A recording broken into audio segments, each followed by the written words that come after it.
Hi, I am Rajesh Bhosale. English English सीखना तो हर कोई चाहता है और बहुत कोशिश भी कर चुके हैं, नहीं की हैं। यूट्यूब देख करके, वीडियोस देख करके, बुक्स पढ़ने की कोशिश कर चुके हैं। टीचर्स से कुछ सीखने को सीखे हैं, जो अपने स्कूल कॉलेजेस के टीचर्स हैं वो भी हमको पढ़ा चुके हैं। लेकिन जैसा इंग्लिश हम बोलना चाह रहे थे अभी तक बोल पाए हैं क्या? नहीं। अच्छा, बोलना चाहते हैं, सीखना चाहते हैं तो ये वीडियो बिल्कुल आपके लिए ही है। तो आइए देखते हैं इंग्लिश सीखने के लिए हमको किन चीज़ों की ज़रूरत पड़ेगी, या दूसरे शब्दों में कहें तो हमको क्या प्रॉब्लम्स होती है। सबसे पहली ज़रूरत तो होती है किसी भी चीज़ को सीखने के लिए हमारे पास इंटरेस्ट होना चाहिए। अगर आपके पास किसी विषय के प्रति रुचि है तो फिर आप उसे एक न एक दिन सीख ही जाएंगे। अंग्रेजी भी ऐसे ही है, अंग्रेजी के साथ भी ऐसा ही है। तो आइए हम देखते हैं कि इंग्लिश सीखेंगे, हम सीखना चाहते हैं, हम बोलना चाहते हैं तो इंग्लिश में प्रॉब्लम्स क्या क्या होती है। तो उससे पहले इंग्लिश को मैं दो कैटेगरी में बांटना चाहता हूँ। आइए थोड़ा थोड़ा चर्चा करते हैं दोनों पर। स्पोकन एक ऐसा टॉपिक है हर कोई सीखना चाहता है। स्पोकन इंग्लिश में बात करना हर कोई चाहता है। तो अंग्रेजी सीखने के लिए हमको किन चीज़ों की ज़रूरत पड़ेगी? इंग्लिश सीखने के लिए आपको सबसे पहले ग्रामर की ज़रूरत पड़ती है। ग्रामर जाने आप इंग्लिश बोल सकते हो क्या? Is it possible? No, you are wrong. English बोलने के लिए ग्रामर की ज़रूरत नहीं है। ये कैसे? मैं प्रूव करता हूँ। हिंदी आपने पहले बोलना सीखा या लिखना सीखा? एग्जैक्टली, आपने बोलना पहले सीखा। तो जब आपने बोलना पहले सीखा तो बिना लिखे, बिना ग्रामर के आप कैसे बोल पाए? आपका फ्रेंड आता है आपसे मिलने के लिए, आप अपने घर में बैठे हैं, अंदर में हैं, आपने बेल बजाई, नॉक किया दरवाज़ा, आपका छोटा भाई या भतीजा भांजा जो 3 साल 4 साल का है, वो बोलना अभी अभी सीख गया है, वो दरवाज़ा खोलता है तो आपका फ्रेंड उससे बोलता है कि बेटा रमेश है क्या? तो वो क्या जवाब देता है? अभी अभी वो बोलना शुरू किया है, वो क्या जवाब देता है कि भैया ना नहा रहे हैं। क्या कहा बच्चे ने? भैया नहा रहे हैं। अब ये बात और है कि आप नहाते हैं या नहीं, अब ये तो मैं खैर I don't want to go personal. चलिए टॉपिक पे आते हैं। भैया नहा रहे हैं, तो भैया नहा रहे हैं कौन सा टेंस है? मतलब काम शुरू हो चुका है नहाने का और काम अभी भी चल रहा है लेकिन ख़त्म नहीं हुआ है, मतलब काम कंटिन्यू चल रहा है, इसका मतलब वो कंटिन्यूस में है। तो क्या उस 3 साल या 4 साल जब बच्चा बोलना सीखा तो क्या उस बच्चे को उसकी मम्मी बैठ करके ग्रामर टेंस सिखाई क्या? बेटा ये प्रेजेंट कंटिन्यूस है? नहीं ना। तो वो कैसे बोल लिया? यस, क्योंकि a language is learn by hearing and speaking. कोई सी भी भाषा सुन करके और बोल करके सीखी जाती है।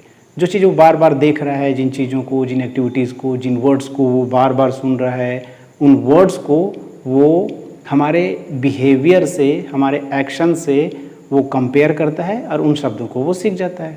तो बात करने के लिए, इंग्लिश बोलने के लिए ग्रामर की ज़रूरत है क्या? नहीं है। अगर आप कुछ इलिटरेट, जो पढ़े लिखे नहीं, जो कभी स्कूल गए ही नहीं हैं, उन लोगों को आप ले आइए, मैं 15 दिन में उनको इंग्लिश बोलना सिखा दूँगा। हाँ, बस वैसा नहीं ना पता चला ऐसे लोगों को लेकर के आ गए जो बोलना ही नहीं, जो बोल ही नहीं सकते। अब ऐसा मैं नहीं कर रहा हूँ ना, condition on condition, terms and conditions applied. और ऐसा भी नहीं कि 10 लोगों को लिखा पढ़ा के, मतलब समझा बुझा करके भेज दिए कि वहाँ जाना, सीखना ही नहीं है तुमको अंग्रेजी, में तुमको 500 रुपये दूंगा। हाँ, भोसले सर को जो है गलत साबित करना है, तो ऐसा नहीं होना चाहिए। ठीक है, आप भेज दीजिए, मैं उनको सिखा दूँगा। हाँ, इंटरेस्ट होना चाहिए उनमें, है ना, पहली ज़रूरत। तो इंग्लिश बोलने के लिए ग्रामर की ज़रूरत नहीं पड़ती। नहीं लगता है स्पोकन के लिए। इमेजिन कीजिए आपके घर में कोई बंगाली फैमिली आके रेंट पे रहती है, ठीक है। आप ऊपर में आप लोग रहते हैं, ऊपर वाले कमरों में, नीचे में वो रहता है। तो वो हिंदी नहीं जानते, वो केवल बंगाली ही बोलते हैं। तो 1 महीने के बाद अगर वो बंगाली में आपको बुलाएं या आपको विश करें या आपसे पानी मांगें या कुछ और चीज़ मांगें, तो क्या आप नहीं समझोगे? समझ जाओगे ना। तो अब ये बताओ कि क्या आपने बंगाली का ग्रामर सीखा है, बंगाली सीखा है?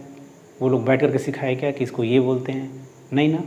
आपने उनको देख करके, उनकी भाषा को सुन करके आप भी सीख गए। तो ये अंग्रेजी के साथ क्यों नहीं हो सकता? हो सकता है ना। तो फिर काहे का डर? सबसे इजी लैंग्वेज है ये, डोंट वरी। हाँ, तो स्पोकन के लिए ग्रामर की ज़रूरत नहीं पड़ती, ठीक। अच्छा, अब दूसरी बात करते हैं। दूसरा, इसलिए मैंने इनको 2 अलग अलग कैटेगरीज में बांटा है। स्पोकन अलग, रिटन या ग्रामर अलग। स्पोकन कहाँ कहाँ काम आएगा? स्पोकन डेली कन्वर्सेशन में काम आएगा, ठीक। आप अंग्रेजी में बात कर सकते हो। अच्छा, एक बात बताओ, आप अंग्रेजी में बात करना सीख गए हो तो आप किससे बात करोगे? हाँ, इमेजिन करो, आप सुबह आप सो करके उठे, हिंदी भूल गए, आपको केवल इंग्लिश आती है। हाँ, अब उठ करके बाहर, कमरे से बाहर निकले, मम्मी दिखी, हाँ, good morning mom, how are you, what's is in breakfast, feeling hungry please. अब मम्मी का क्या रिस्पॉन्स रहेगा?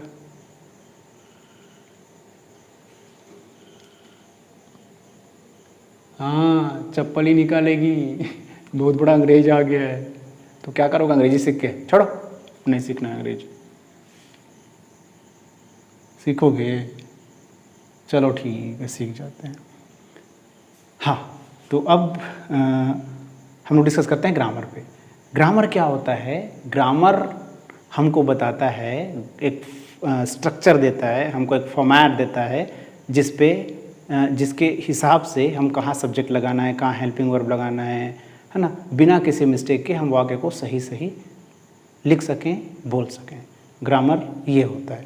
और आगे चल ग्रामर आपके एग्ज़ाम्स में, चाहे आप स्कूल जाने वाले स्टूडेंट्स हो, चाहे कॉलेज में हो, चाहे किसी कंपटीशन एग्ज़ाम्स की तैयारी कर रहे हो, वो उसके लिए आपको ग्रामर का जानना बहुत ज़रूरी है। अगर आप केवल इंग्लिश में बात करना सीखना चाहते हो तो उसके लिए ग्रामर की ज़रूरत नहीं है ना। I will teach you this. तो अब देखते हैं हम आगे कि पहले क्या शुरू करें, स्पोकन या ग्रामर? सोचिए सोचिए, मैं पानी पी के आ रहा हूँ। वो क्या है ना, एक्चुअली घर में पानी ख़त्म हो गया है और मुझे प्यास लग रही है। अब मुझे कुआं खोदना पड़ जाएगा पानी पीने के लिए। एक काम करते हैं, हम लोग बाकी अगले वीडियो में कंटिन्यू करते हैं। Okay, thank you.